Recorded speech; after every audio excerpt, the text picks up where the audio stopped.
Whether it's the site of the historic Buddhas or the spectacular Bandiamir National Park, the beauty of Bamiyan is renowned throughout Afghanistan. Yet the province remains one of the poorest in the country. But with such potential, it might not remain so for long. 60 international business investors, from engineers to tour guides, recently visited for a 3-day conference on how tourism could become one of the means that brings business back to Bamiyan. You can just raise your hand or just shout out some of the reasons that tourists make their destination. History. Who else? To relax.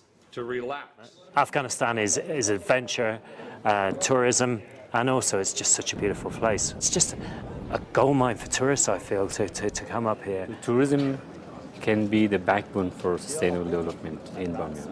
So we need to make ready the ground for tourism promotion. And when we have the security in Afghanistan, for sure Afghanistan will be the hot tourist destination in the world. From skiing holidays to cultural tourism, there were no shortage of ideas to discuss and present at the conference. But nothing could substitute for the opportunity to get out and try it themselves. On this trek through the mountains, Afghan and international UN environmental program staff showed visitors how they could hike up to 60 kilometers through the Koi Baba mountain range. Stopping at villages along the way for board and food gives these subsistence farmers a valuable extra income. Investing money into developing trails like this isn't just for tourists. From the upkeep of the roads to refurbishing guest houses in villages for weary travellers, the benefit to the communities throughout the province will last long after the last tourist has gone home. The kind of projects that we're proposing, tourism is one instrument in the orchestra. The facilities that we're developing are community facilities that can be used by the women, the children, the shura, the community leadership council. Anyway, there is nothing major being put in that would become a white elephant, complete waste of time and money.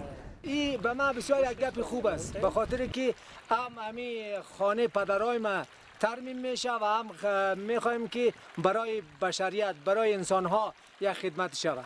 In March, President Karzai announced that Bamiyan would be one of the provinces to gradually transition to full Afghan control.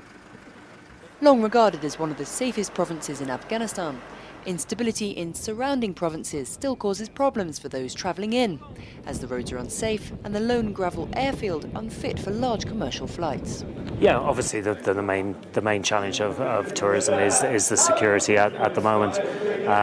Last year, for example, we couldn't bring a group to Bamiyan by road. It was deemed to be unsafe, and therefore we had to charge a flight. It cost us $8,000 in the end, and that completely, any small profit we were making on it completely wiped out.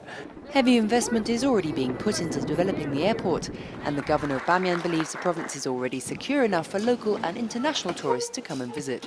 We are proud to say that people of Bamiyan and the local government can give you firm assurance that the insecurity will not be a hindrance for any kind of investment in the province.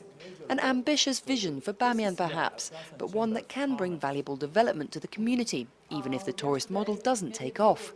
And most importantly, one that can bring hope and motivation to the people of Bamiyan. This is Ruth Owen in Bamiyan Province for NATO Channel.